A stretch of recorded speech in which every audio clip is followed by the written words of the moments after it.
1절부터 8절까지는 여러분 어떤 내용이냐면 소제목을 달아 놓으십시오.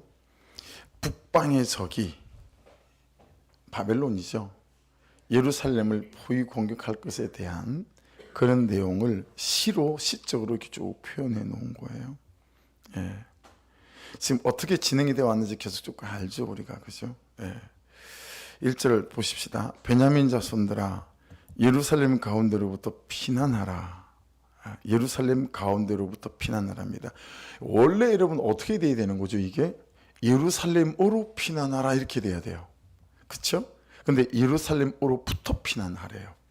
예루살렘으로 피난하는 게 아니라 예루살렘으로부터 바깥으로 도망을 가려는 거예요. 정말 이게 잘못된 거죠. 그러니까 여러분 이걸 예루살렘을 저다 여러분이 다 생각하게 되어지게 되면 정말 우리는 어떨까라는 게 그냥 적용될 수 있어요. 예. 그 당대에 정말 피난 갈 마지막 처소가 예루살렘 성이고 예루살렘 성전이어야 하는데 지금 예루살렘 그곳이 멸망당할 거니까 그곳으로부터 도망을 가리는 거예요. 예. 정말 서글픈 얘기인 거죠. 드고아에서 나팔을 불고 여러분 예레미야 선지자의 고향은 아나돗이라는 곳이거든요.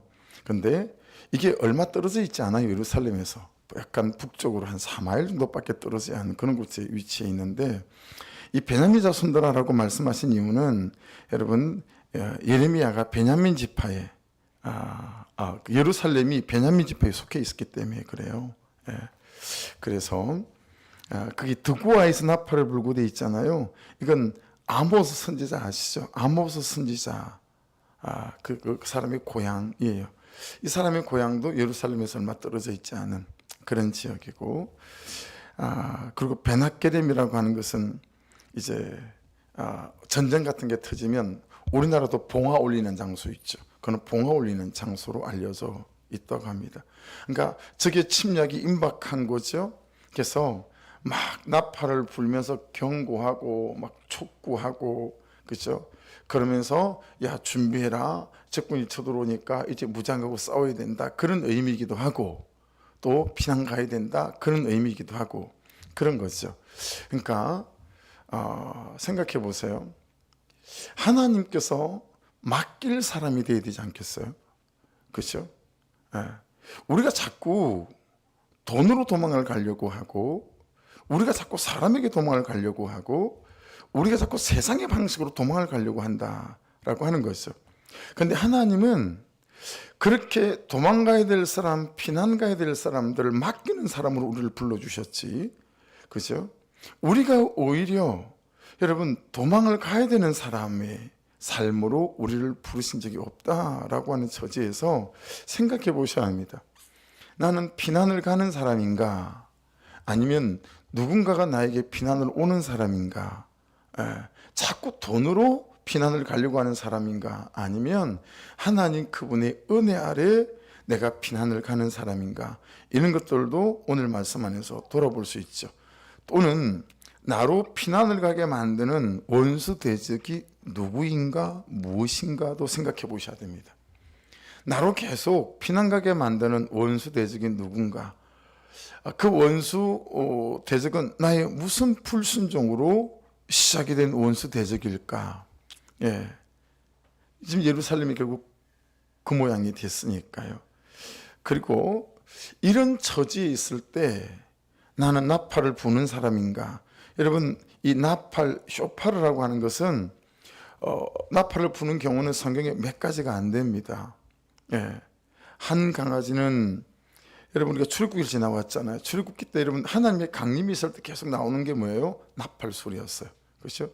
하나님의 강림이 있을 때 나팔 소리. 이 다음에 파루시아 종말이 오고 예수님께서 세컨 카밍 재림하실 때도 나팔 소리가 있을 거라고 요한계시록에서 말씀하고 있잖아요.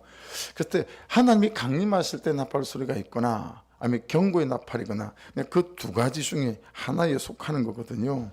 그래서 내 삶에서는 내가 어떠한가라고 하는 거죠. 그리고 그 깃발이라는 단어가 나오죠. 깃발. 여러분 이 깃발은 번역이 좀 매끄럽지는 않은 것 같아요. 원래 이 깃발은 마세트라고 하는데 기도하면서 손을 들어 올리는 모세의 손 있죠. 그게 지금 이 마세트 깃발을 말하는 거예요. 그러니까 잘 한번 우리를 돌아봐야 합니다. 정말 힘들고 곤고하고 또 어려운 처지에 있을 때 내가 깃발을 드는 사람인가, 내가 손을 들어 하나님 그분께 온전히 나아가는 사람인가에 대해서도 지금 말씀은 우리를 돌아보게 만들어요. 2절을 보십시오. 아름답고 우아한 시온의 딸을 내가 멸절하리니, 시온의 딸, 예루살렘이죠. 여러분, 이게 좀 말이 안 되는 말이잖아요.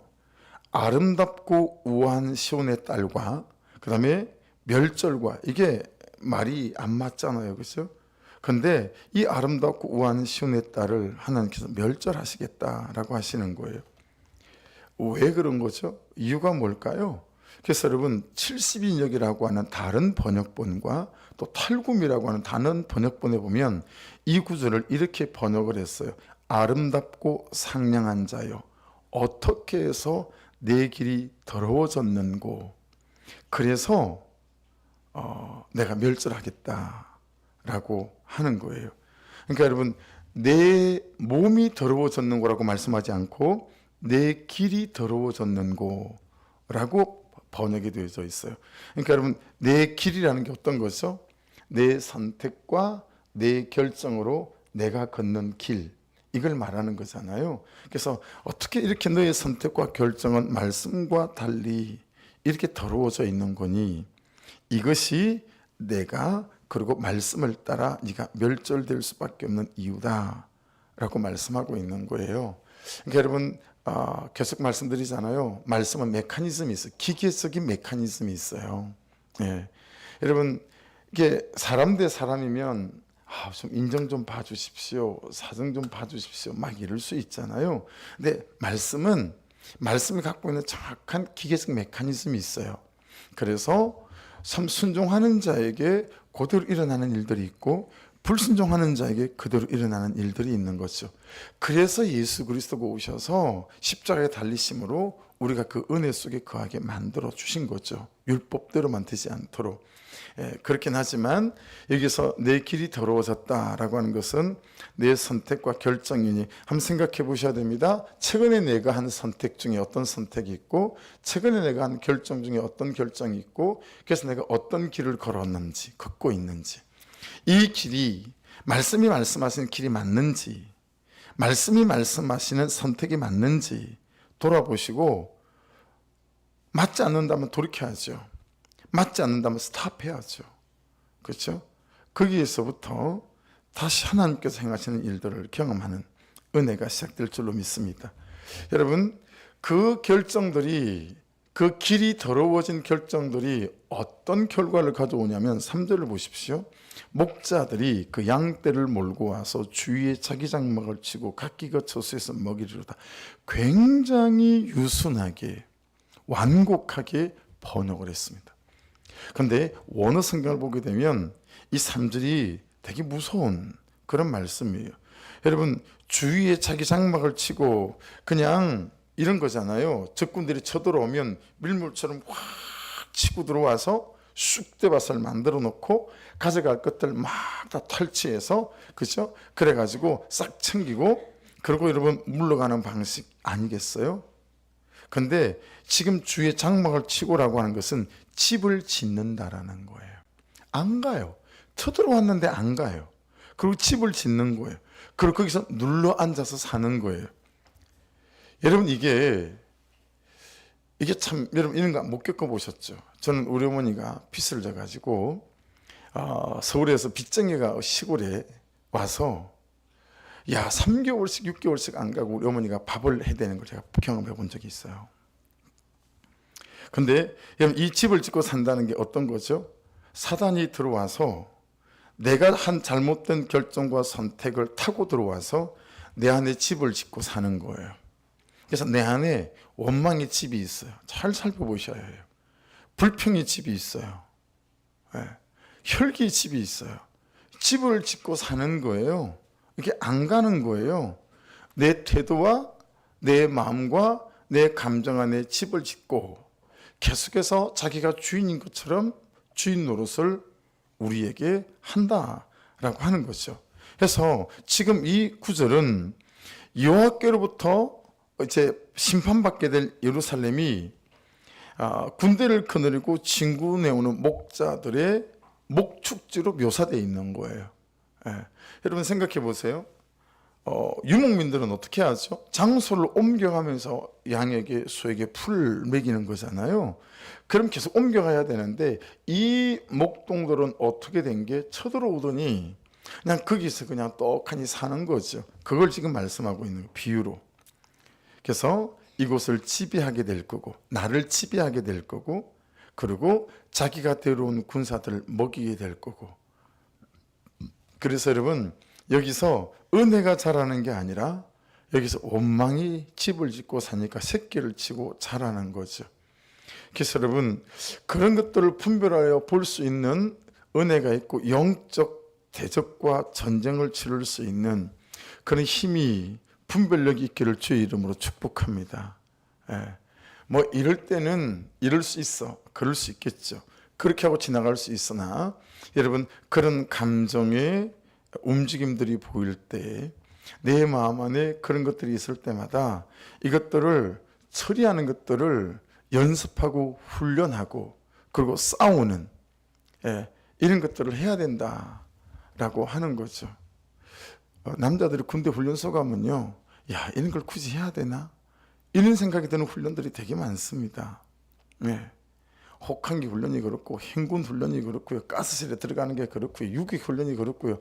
와 이런 걸 굳이 해야 되나? 이런 거죠. 근데 여러분 만일에 전쟁이 터졌다면 그런 훈련이 있는 군인과 그런 훈련이 없는 군대가 얼마나 큰 차이가 나겠어요? 그렇죠? 그러니까 항상 일상 속에서 그런 것들이 있을 때 그러려니 하고 지나가는 것보다 말씀을 적용해내고 그렇게 또 기도 부탁을 하고 싸워보고 실패한 건 실패한 것대로 나눠보고 또 되어져 가는 것들은 되어져 가는 것들로 또 나눠보고 그러면서 저 사람의 경험이 내 경험이 되어지고 그렇죠? 나의 훈련이 그들에게 또 훈련이 되어지는 이런 일들이 일어나야 되겠다라고 하는 것입니다. 그래서 4절과 5절은 예루살렘을 치러 온 적군들이 하는 말입니다. 예루살렘을 치러 온 적군들이 하는 말인데 4절을 보십시오. 너희는 그를 칠 준비를 하라. 예루살렘을 칠 준비를 하라는 것이죠. 그리고 여러분을 칠 준비를 하라라는 말씀도 될 수 있겠죠. 사단이 현실이 여러분 안에 있는 자기애가 여러분을 칠 준비를 하려는 거예요. 그래서 일어나라. 지금 누구 좀 죽이고 잡아뜨려야 될 때다. 어느 가정을 깨트려야 될 때다. 어느 교회를 깨트려야 될 때다. 뭐 그런 거 아니겠어요? 우리가 정오에 올라가자. 의미가 있는 겁니다. 정오에 올라가자. 아깝다. 날이 기울어 저녁 그늘이 길었구나. 여러분 이 당대에는 전쟁을 다 아침에 했다고 해요. 8시쯤 되면 전쟁을 시작하는 거예요. 그래서 정오에 시작하는 전쟁은 없대요. 근데 지금 정오에 올라가자라고 하는 이 단어의 정확한 해석은 그래서 뭐냐면 여러분 이미 정오가 되기 전에 이미 전쟁이 시작됐어요. 그리고 한 번 전쟁을 이미 1차전을 치렀어요. 그리고 지금 정오에 올라가자는 2차전이에요. 연속해서 말한다면 야 지금도 올라가자라는 뜻도 되고 야 멈추지 말아라라는 뜻도 되어진다라는 거예요. 이게 정확한 번역이에요. 그러니까 정이 올라가자 이 말은 이 전쟁을 멈추지 말아라. 야 쟤 휘청거린다. 밀어붙여라. 하나님의 십자가, 예수의 십자가 안에서 말씀 안에서 여러분이 멈추지 않으면 여러분 사단은 계속 밀어붙일 거예요. 정오에 올라가자. 야, 이 멈추면 안 된다. 때는 요 때다. 사단의 공격과 현실의 공격은 내 감정의 공격은 절대 때를 따르지도 않고 나를 봐주지도 않습니다. 절대 때를 따지지 않아요. 지치지 않고요. 내 사정을 봐주지 않고 공격한다. 라는 것입니다. 그러면서 여러분 하는 말을 좀 들어보십시오. 너무 실감나지 않습니까? 아깝다. 이제 잡아뜨리기 직전인 거예요. 그냥 이 가정과 이 관계와 그 사람을 깨뜨리기 이제 완전 거기까지 왔어요. 그런데 아깝다. 날이 기울어 저녁 그늘이 길었구나. 네. 조금만 더 밀어붙이면 되는데 어두우시네. 네. 그래서 여러분 그 라는 단어 있죠? 그게 오이라는 단어인데 너무너무 슬프다 이런 뜻이에요. 사단의 진심이 느껴지는 대목이죠. 너무너무 우리 가정과 우리의 관계와 우리의 신앙과 우리의 믿음을 무너뜨리기 원하는 사단의 진심, 너무 슬프다는 거예요. 조금만 더 밀어붙이면 되는데, 그렇죠? 여러분, 우리가 진심에서 지고 사는 게 아닐까. 사단만큼도 간절하지 않고 진심이 없고 절박하지도 않은 것 아닐까. 그를 섬기는 삶이 시간이 짧아, 그를 찾아가는 횟수가 짧아, 그를 받아내는 기회가 짧아, 그는 나보다 옳도다를 채우지 못하는 거죠. 여러분, 지금 사단은 정오에 올라가는 거예요. 계속 밀어붙이는 거예요. 그리고 밤이 되니까 너무너무 슬퍼하는 거예요. 여러분, 그만한 진심이 저와 여러분에게 있을까요? 하나님에 대하여, 말씀에 대하여, 사람에 대하여 어떠세요? 이 사단의 진심만큼이나 우리가 그런 진심을 가지고 정말 내 삶을 대하고 있나? 그냥 대충대충 흘러가는 대로 떠밀려가고 있지 않을까? 그래서 여러분, 나를 무너뜨리려고 하는 사단의 진심 5절을 보겠습니다. 일어나라. 우리가 밤에 올라가서 그 요새들을 헐자도다. 야, 저녁이 돼서 물러설 줄 알았더니 아닌 거예요. 야, 밤이라도 좋다. 횃불을 들든 뭘 들든 밤이라도 올라가서 그 요새들을 헐자 하는 거예요. 여러분, 우리가 이렇게 진심을 걸어야 할 밤이든 낮이든 때를 무시하고 내가 헐어야 할 나의 불순종의 요새는 어떤 것일까? 지금 이 사람들은 예루살렘 흘러오는 거잖아요. 근데 우리는 내 불순종의 요새를 헐기 위한 이만한 진심이 있고 어떤 말씀이 깨달아졌어요. 근데 그렇게 해야 될 것 같아요.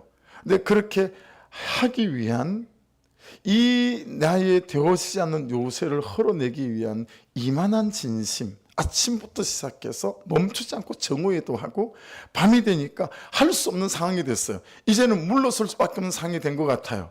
그것도 여러분, 이거 밤이 된 건 어떤 거예요? 정말 자연적인 거잖아요. 인위적인 게 아니라. 그 말은 이거 어쩔 수 없는 상황이 된 거예요. 그럼에도 불구하고 야, 밤이라도 올라가자 라고 할 만큼 그만한 진심으로 나는 나의 원망과 분노에 대하여, 나의 갈등과 다툼에 대하여 정말 말씀이 말씀하시는 대로 승부를 걸어보기 위한 그런 진심이 있는가 라고 하는 거죠. 그런 진심이 있는가. 그래서 여러분, 가만가만을 하는 가장 큰 유익 중에 하나는 어떤 건지 아세요?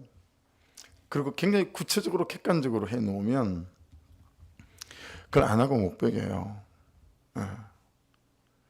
그러니까 딸방에 조명 고쳐주기. 그러니까 저녁에 8시 기도회 전에 지금 전등을 사놔야 되는구나. 불이 나게 가서 조명가게 전등을 사놓고 그러고 보니까 전동 드라이브랑 공구가 전부 다 새승리에 올라가 있는 거예요. 8시 기도회 마치고 9시 넘어가지고 또 새승리까지 또 가는 거예요. 가가지고 랜턴 들고 막 드라이버 찾고 나사 찾아가지고 그리고 9시 반이나 돼서 집에 들어가서 그 밤에 떼어내고 고치고 하는 거죠. 여러분 어떠세요? 여러분 남편, 아내, 가족, 자녀, 부모 공부하는 거에 또는 직장 다니는 거에 정말 진심을 가지고 내 마음에 일어나는 어떤 분노나 정욕에 대하여 정말 진심을 가지고 아침부터 정오에도 그리고 한밤중에도 그 성을 쳐 부수기 위한 그런 진심으로 다가서는가. 정말 5절을 보고 우리가 깨닫고 배울 게 있다라고 하는 것입니다. 여러분, 무엇이 우리로 이렇게 진득한 싸움을 하지 못하게 만들까 묵상해 보게 되더라고요. 저는 자전거를 아버지 짐 자전거로 배웠어요. 근데 제가 아버지 짐 자전거로 자전거를 배운 게 초등학교 2학년 이럴 때예요.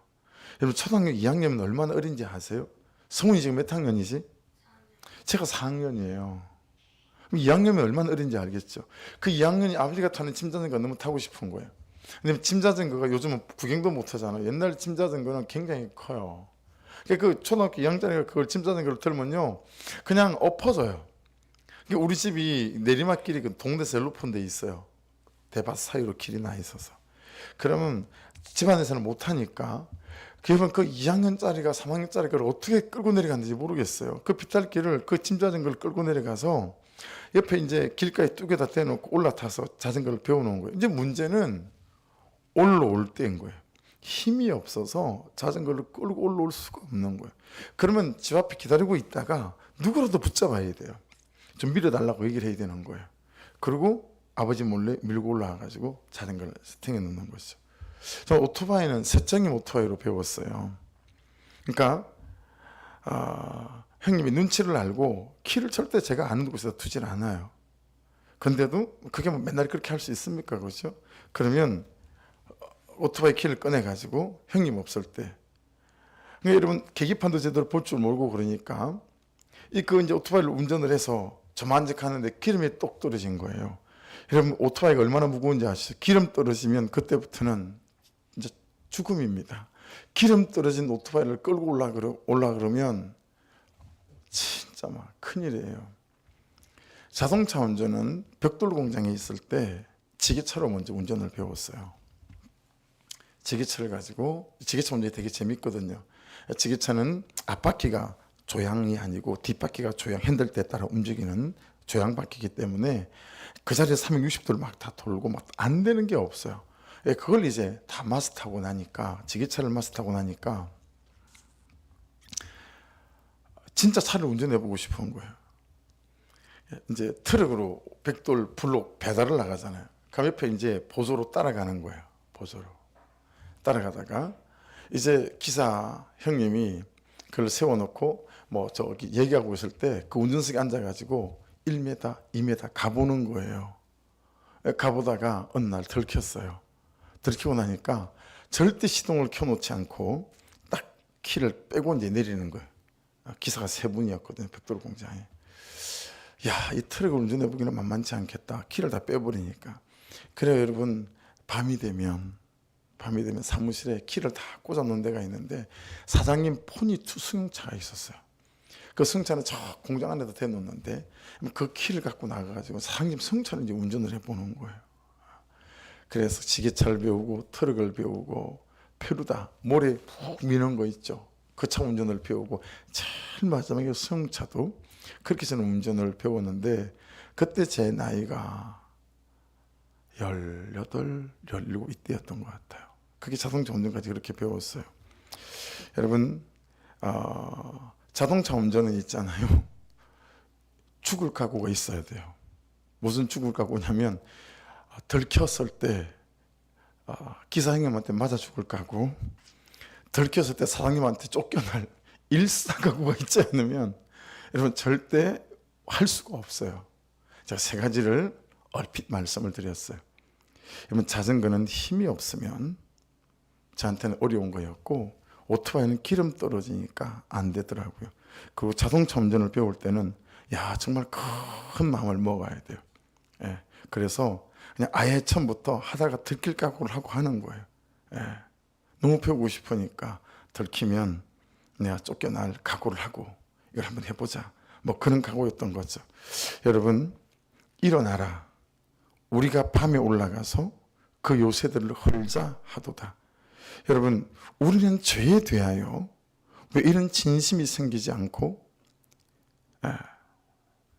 하나님에 대하여, 영혼에 대하여, 내 신앙에 대하여, 교회에 대하여 왜 이런 진심이 없는 것에 대해서 당연하다라고 생각할까요? 우리 힘이 떨어진 게 아닐까요? 아니면 기름이 떨어진 건 아닐까요? 아니면 일사가고 죽으면 죽으리다. 그런 중심으로 내가 마주하고 있지 않는 건 아닐까요?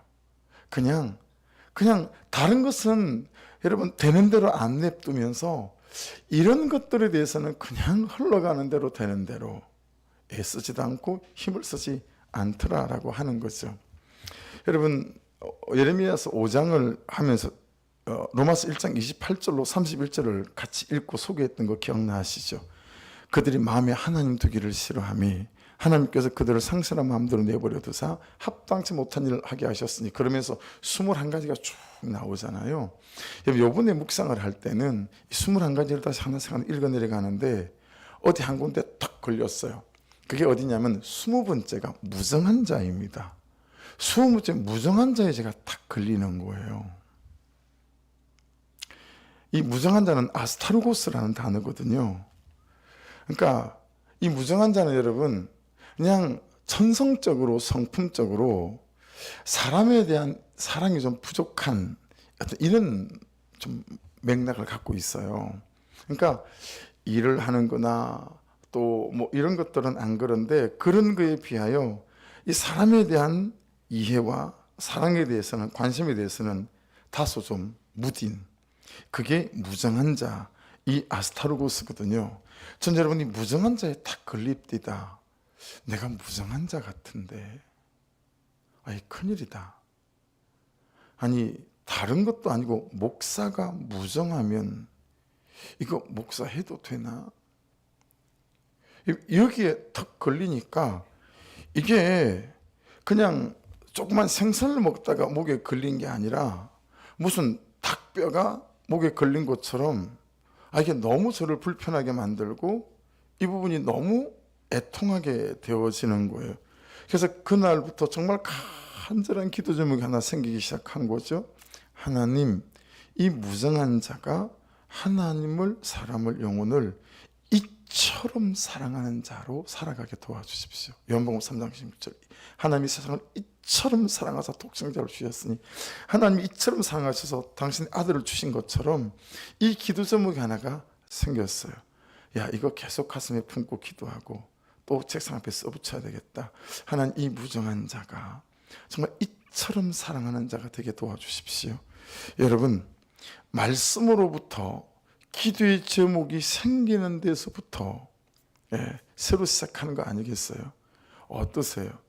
여러분의 삶 속에, 성품 속에, 태도 속에 말씀이 지나가다가 말씀이 턱 걸리게 만들어서 그 말씀이 기도 제목이 되어지고, 그 말씀이 기도 제목이 되어져서 그 기도 제목을 붙잡고 씨름을 하며, 그리고 참 되어지지 않는 것들이, 되어지지 않는 태도와 삶이 이 말씀대로 되어지기 원하는 간절한 진심, 그런 것들로 우리가 씨름을 하느냐라고 하는 거예요. 그냥 씨름한다 치면 그냥 기복에 가까운 그거에만 씨름을 할 줄 알지, 이 말씀에 부딪힌 걸 가지고, 이 안 되는 삶을 가지고 씨름을 하며 하나님 이대로 되어지기를 원합니다 라고 하는 그런 간절함이 우리 가운데 있는가 라고 하는 거죠. 그래서 여러분 6절에 보시면, 만군의 여호와께서 이와 같이 말하노라. 너희는 나무를 베어서 예루살렘을 향하여 목책을 만들라. 이는 벌받을 성이라. 그 중에는 오직 포악한 것뿐이니라. 여러분, 거기 예루살렘을 향하여 목책을 만들라, 이건 여러분 무슨 뜻이냐면, 보셨죠? 옛날 드라마 보면 성을 쳐들어가면 성에다가 돌멩이 같은 거 막 싸붙이는 거 보셨죠? 그 공성태를 말하는 겁니다. 지금 하나님께서 여러분 바벨론에게 예루살렘을 부실 수 있도록 공성태를 만들어라 이러고 있는 거예요 지금. 7절 보실래요? 샘이 그물을 솟구쳐냄같이 그가 그 악을 드러내니 폭력과 탈취가 거기에서 들리며 질병과 살상이 내 앞에 계속하느니라. 여러분, 계속 회개하지 않고 돌이키지 않고 악을 연이어 만들어낸다라는 뜻이 샘이 그물을 솟구쳐냄같이라는 말씀입니다. 그리고 그것들이 결국은 질병과 살상으로 이어졌다라고 하는 것입니다. 여러분, 유다는 이런 하나님의 모든 훈계를 다 저버리고 그냥 계속 멸망길로 가고 있다라는 것을 볼 수 있습니다. 그렇죠? 그래서 8절에 이렇게 말씀하세요. 예루살렘아, 너는 훈계를 받으라. 그리하지 아니하면 내 마음이 너를 싫어하고 너를 황폐하게 하여 주민이 없는 땅으로 만들리라. 여러분 절 보시겠어요? 딱 지금 오늘 이 저녁 이때쯤에서 저하고 여러분이 각자가 받아야 될 하나님의 훈계는 어떤 걸까요?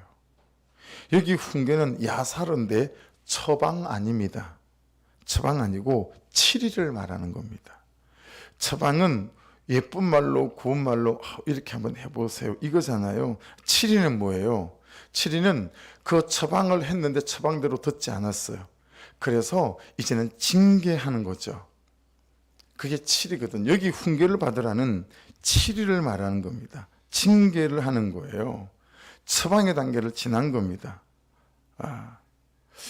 저하고 여러분에게서 처방의 단계를 넘어서 7이 징계를 받아야 될 정도의 여전히 내 뜻과 내 계획을 굽히지 않고 여러분 내 길을 선택하고 내 결정을 돌이키지 않는 것들은 어떤 것인지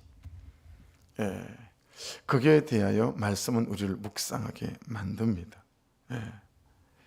그러면서 여러분 9절을 보십시오. 만군의 여호와께서 이와 같이 말씀하시되 포도를 따듯이 너무 적나라하죠.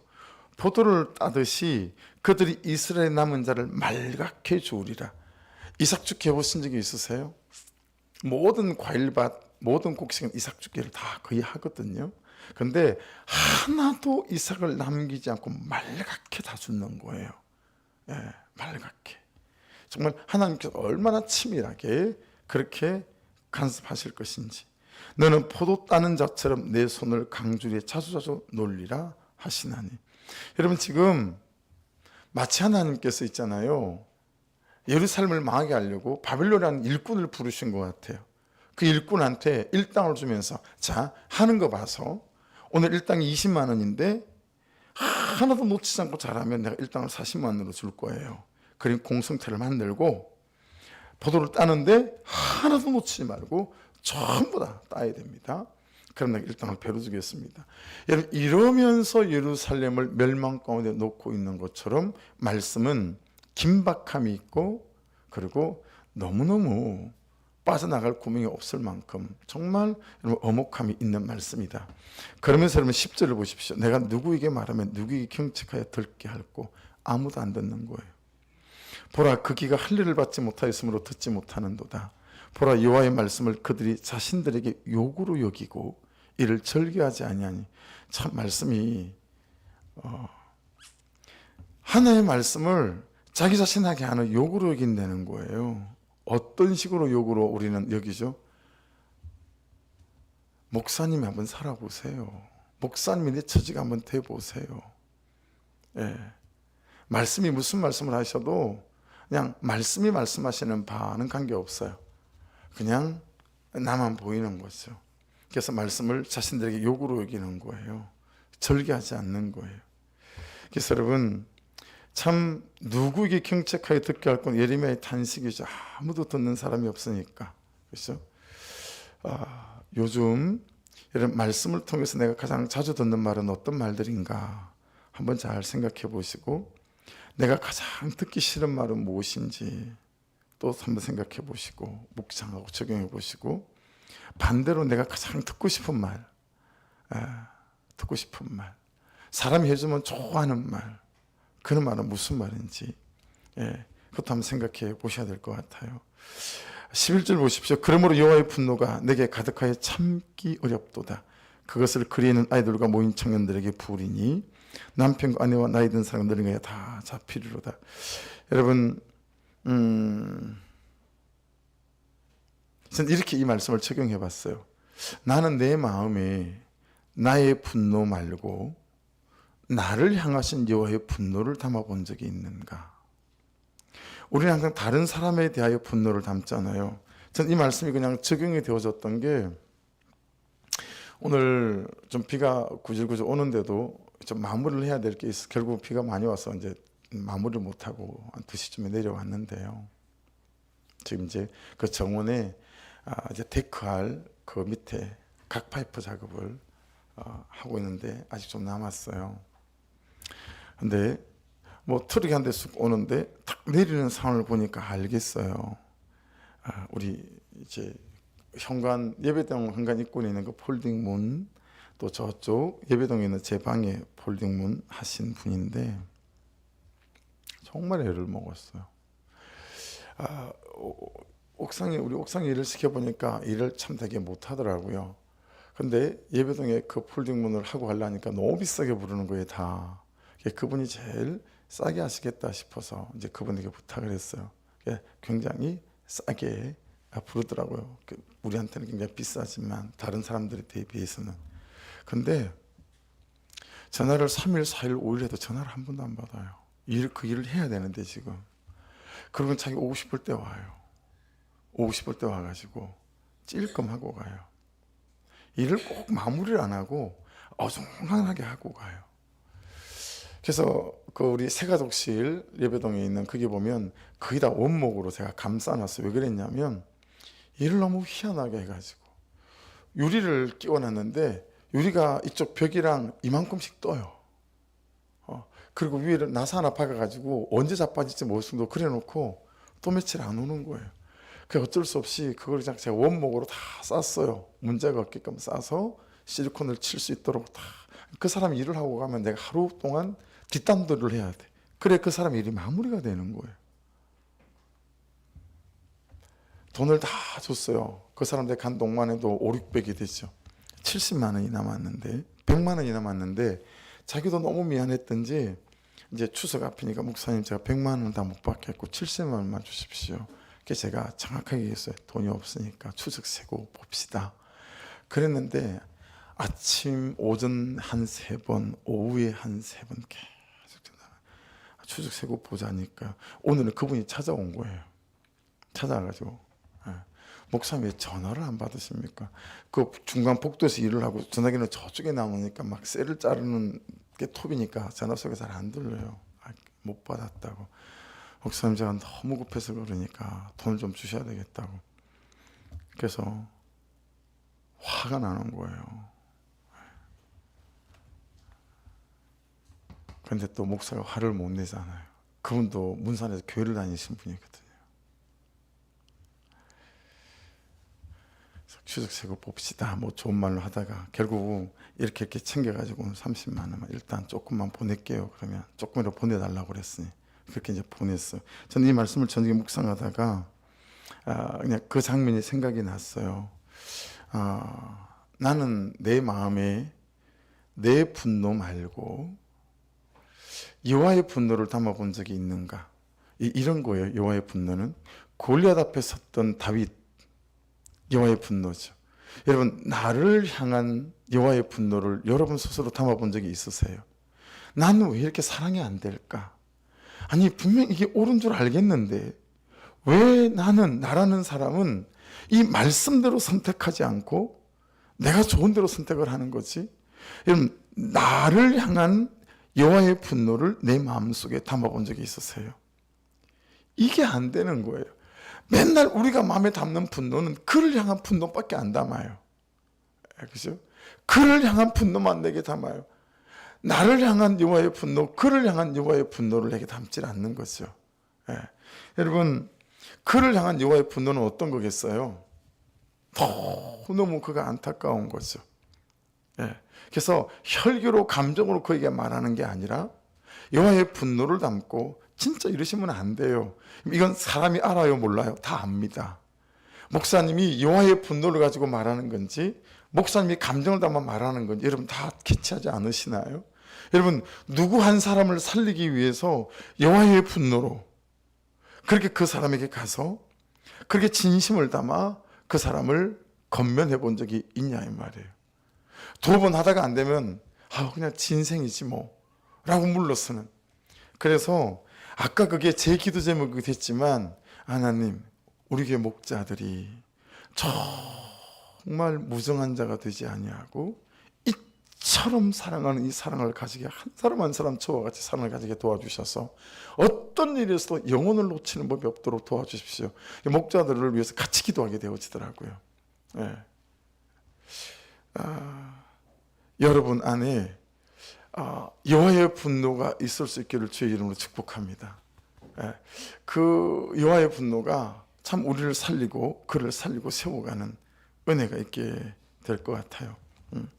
제가 13절 위에는 세 가지라고 소제목을 달았어요. 어떤 세 가지냐면, 이는 그들이 가장 작은 자로부터 큰 자까지, 첫 번째 다 탐욕을 부리고요, 두 번째 선지자로부터 재산까지 다 거짓을 행하고요, 세 번째는 14절에 있습니다. 내 백성의 상처를 가볍게 여기는 거예요. 그러면서 평강하다 평강하다 하나 평강, 그 백성이 가진 죄와 허물과 불순종은 가볍게 여기고 잘 될 거예요 라고 얘기를 한다라고 하는 것이죠. 근본적인 치료 없이, 본질적인 치료 없이 진짜로 도려내야 할 내 안에 나와 함께 살고 있는 원수 대적에 대해서는 일절 언급이 없이 그냥 자꾸 괜찮을 거라고 내 스스로 생각하거나 또 그 사람들이 그렇게 말하거나. 그러니까 여러분, 차라리 말을 하지 마십시오. 거짓으로 그의 삶이 빤함에도 불구하고 잘 될 거예요, 평강이 있을 거예요, 이런 말 하지 말라는 거예요. 충분히 죽을 각오로 그를 위하여 기도하고, 충분히 그를 위하여 죽을 각오로 금식하고, 그를 살리기 위해서 정말 내가 그로부터 어떤 소리를 들을지도 모르겠지만, 집사님, 내가 집사님을 위해서 내가 집사님에게 어떤 걸 받든지 이 말씀은 해야 될 것 같아요 라고, 그죠? 그에게 말할 수 있는, 그의 근본적인 죄와 허물을 붙잡고 이야기할 수 있는 이런 어떤 부르심이 우리에게 있어야 되지 않겠는가.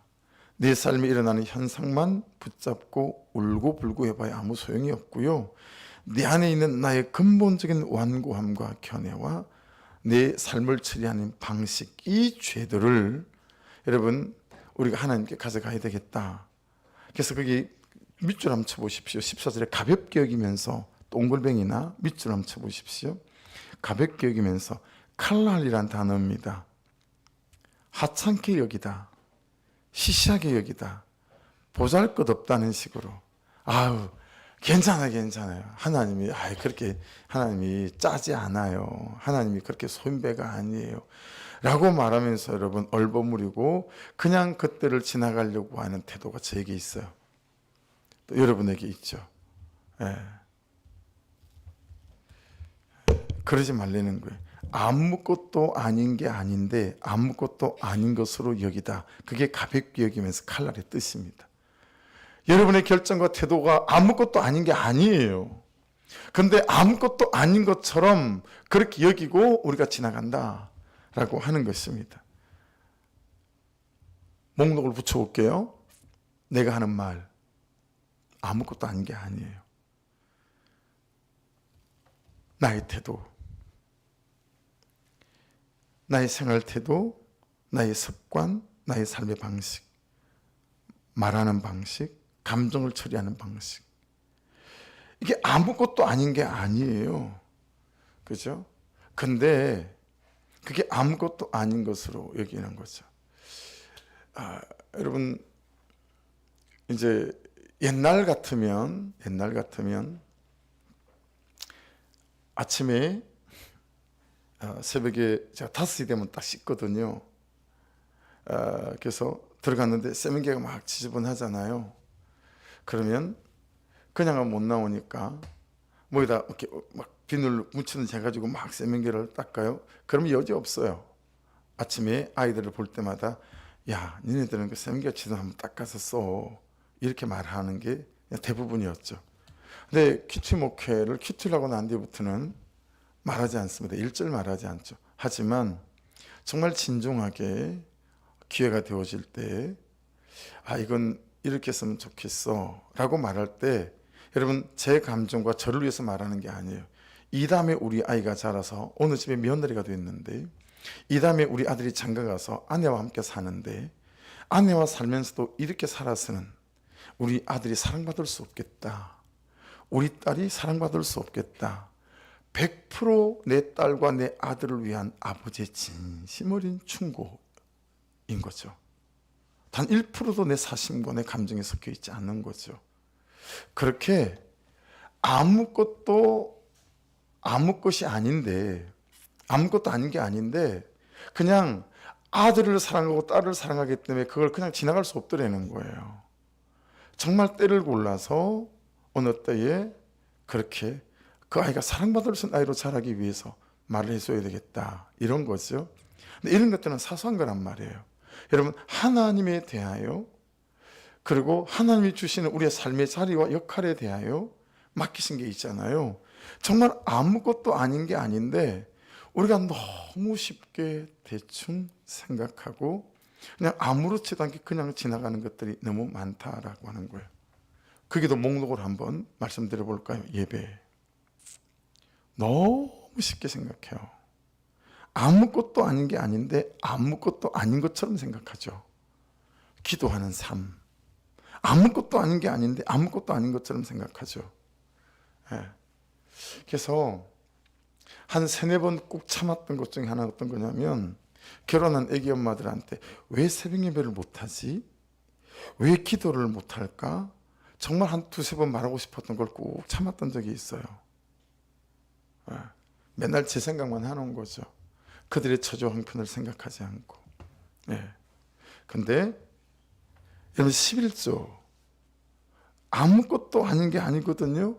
내 인생의 재정에 대해서 하나님께서 열어주나 열어주지 않느냐, 여기 달려있는 거 아니에요? 11조를 너무 대충 하고 우리 교회 11조 도둑질하는 사람은 없나요 혹시? 여러분, 큐티는 어떨까요?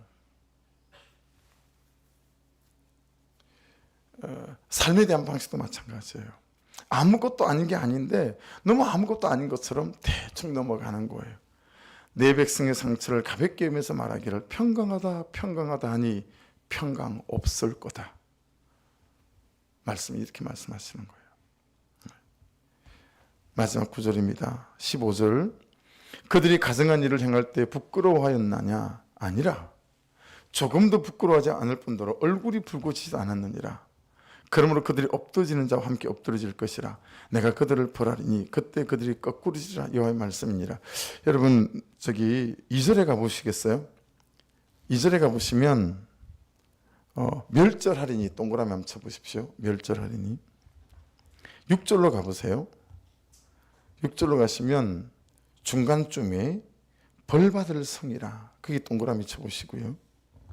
8절로 가보십시오. 8절로 가면 마지막 쯤에 황폐하게 하여 주민이 없는 땅으로 만들리라. 그 황폐하게 하여, 거기에 동그라미 좀 쳐보시고 12절로 가보십시다. 12절로 가보시면 타인의 소유로 이전되리라. 거기도 밑으로 한번 보시겠어요? 여러분, 예루살렘이 어떤 데고 유다가 어떤 데입니까? 그죠? 근데 지금 말씀은 뭐라고 말씀하시면 2절에 보시면 멸절할 성이 될 거래요. 6절은 벌받을 성이 있는데요. 벌받을 성이고, 8절은 뭐예요? 황폐하여 주민이 없는 성이 될 거고, 12절은요 타인의 소유로 이전될 성이 될 거래요. 그게 지금 오늘 말씀의 마지막이죠. 여러분, 이게 왜 그러냐면 남유다가 북이스라엘이 멸망하는 걸 다 봤잖아요. 그렇죠?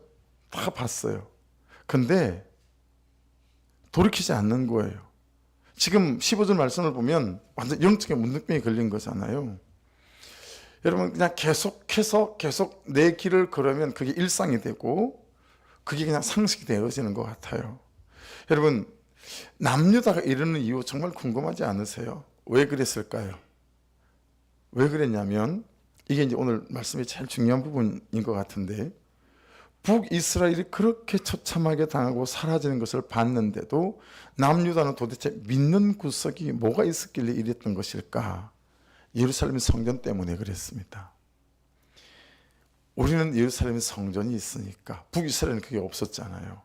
이 하나님이 계신 예루살렘 성전이 있는데 우리가 어떻게 되려고? 우리가 망하려고? 그런 일이 일어나지 않을 거야. 지성소를 믿었고 속죄소를 믿었고 시온자를 믿었어요. 법궤를 믿었어요. 네. 그래 놓고 그거 믿고 삶을 돌이키지 않는 거예요. 자, 이 시대 우리에게 적용해 보십시다. 이거 오해 없이 잘 예리하게 들어야 되는 거니까 정신을 바짝 차리고 들으셔야 돼요. 이 시대를 사는 우리는 무엇을 믿습니까? 십자가를 믿습니다. 예수님의 보혈을 믿습니다. 그 십자가를 믿는 믿음과 보혈을 믿는 믿음이 얼마나 좋은지 죄를 돌이키지 않아요. 다 용서하셨대요. 다 용서하실 것이래요. 그리고 하고 싶은 대로 삽니다. 감정시키는 대로 삽니다. 여러분, 정말 기 있는 자는 들어야 합니다. 예레미야를 지나가며 정말 말씀이 들려야 합니다. 여러분, 그건 십자가를 믿는 게 아니잖아요.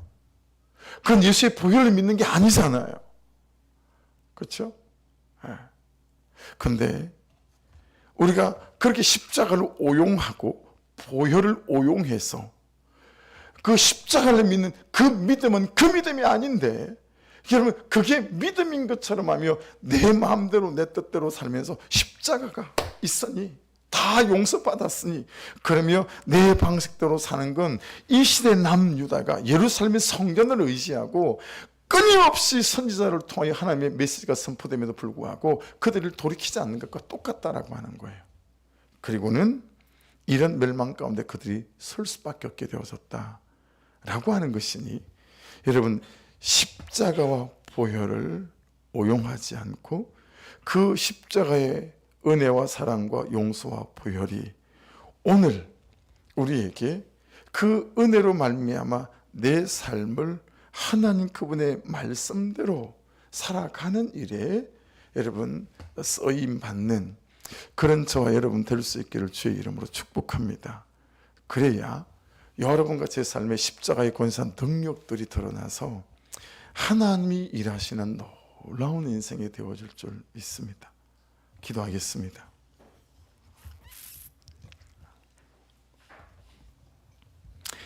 성훈아, 도훈아, 그리고 세배가 오늘 말씀이 좀 길었지, 그지? 근데 오늘 말씀을 한마디로 니들 셋은 딱 붙잡아야 될 말씀은 어떤 거냐면, 말씀이 길었지만 뭘 딱 붙잡아야 되냐면, 성훈이 생각대로, 도훈이 방식대로, 새벽이가 보고 들은 대로 살면 안 되고 말씀이 말씀하시는 대로 살아야 된다라고 하는 거야. 새벽에 알아들었지?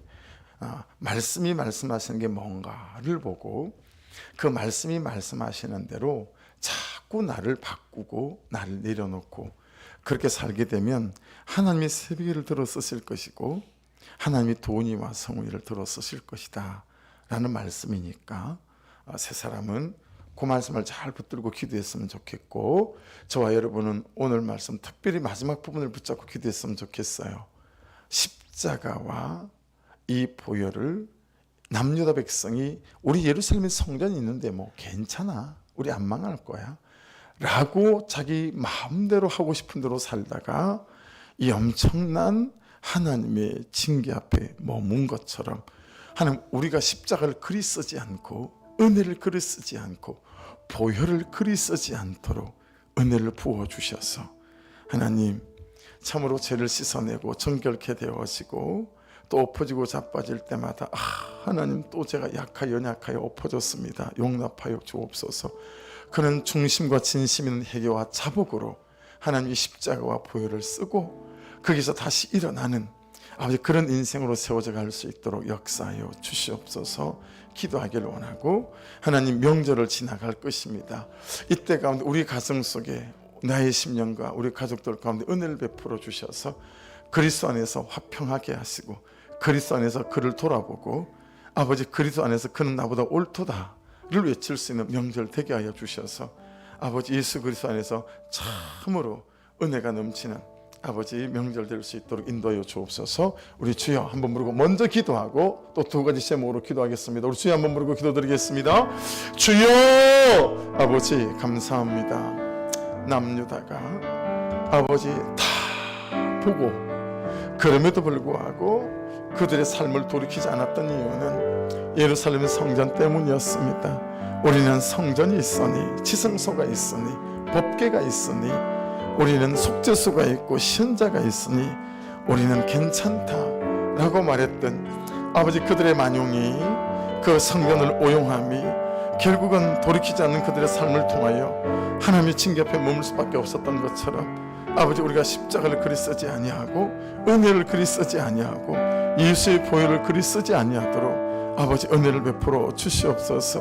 날마다 말씀이 말씀하시는 대로 내 삶을 돌이킬 줄 알고 내 삶을 바꿀 줄 알고 내 말하는 방식과 내 시간을 쓰는 방식과 내 재정을 쓰는 방식들이 바뀔 수 있도록 인도해 주셔서 하나님 내 인생 속에 일하시는 그 하나님, 우리 가정 속에 역사하시고 일하시는 그 하나님을 순간마다 경험하며 아버지 살아갈 수 있는 그런 인생이 될 수 있도록 아버지 역사하여 주시기를 간절히 간구합니다.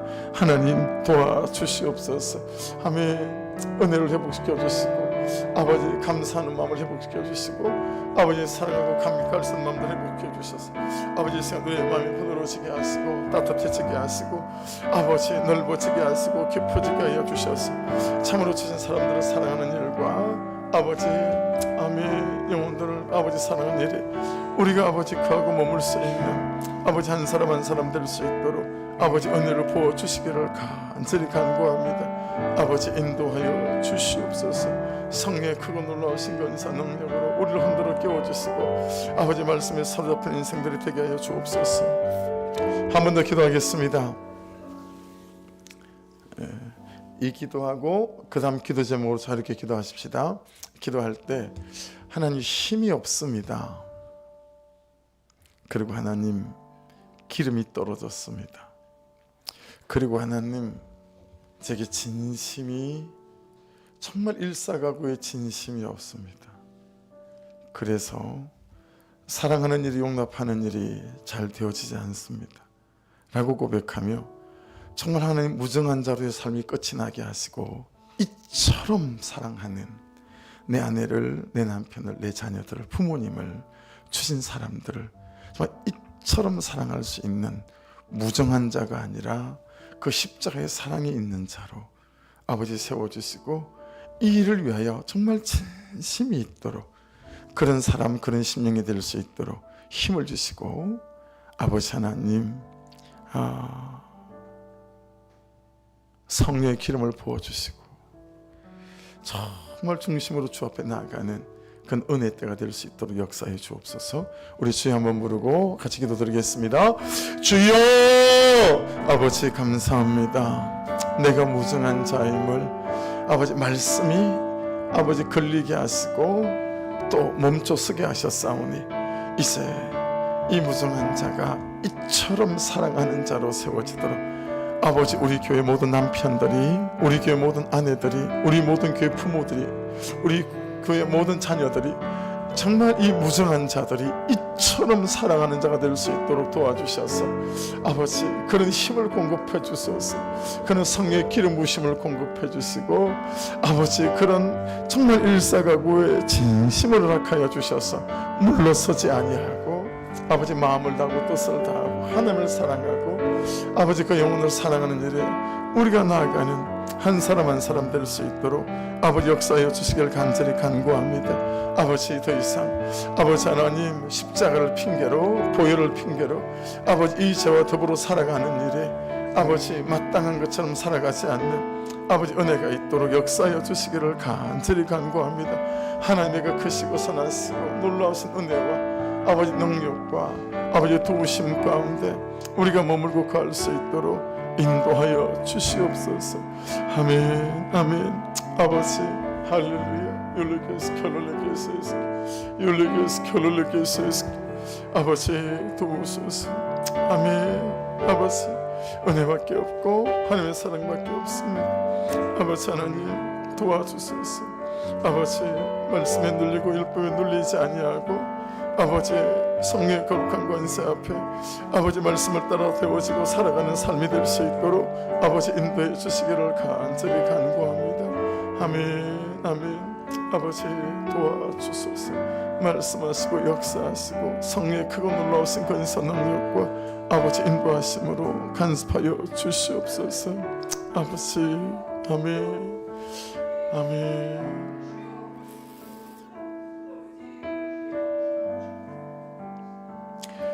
기도하겠습니다. 이 기도로 우리 자유롭게 기도하십시다. 주여 한번 부르고 기도하실 때 하나님 오늘 말씀 율법적으로 들리지 않게 도와주시고 정말 십자가의 그 은혜가 또 보혈의 그 은혜가 남용되고 우용되지 아니하고 하나님 정말 은혜로 쓰임 받도록 아버지 그래도 그럼에도 불구하고 또 안 되는 나 엎어지는 나 아버지 자빠질 때마다 십자가밖에 없사오니 하나님 나를 정죄하는 마음보다 십자가 앞에 무릎 꿇는 마음으로 다시 주님 앞에 엎드린 인생이 되게 도와주시옵소서.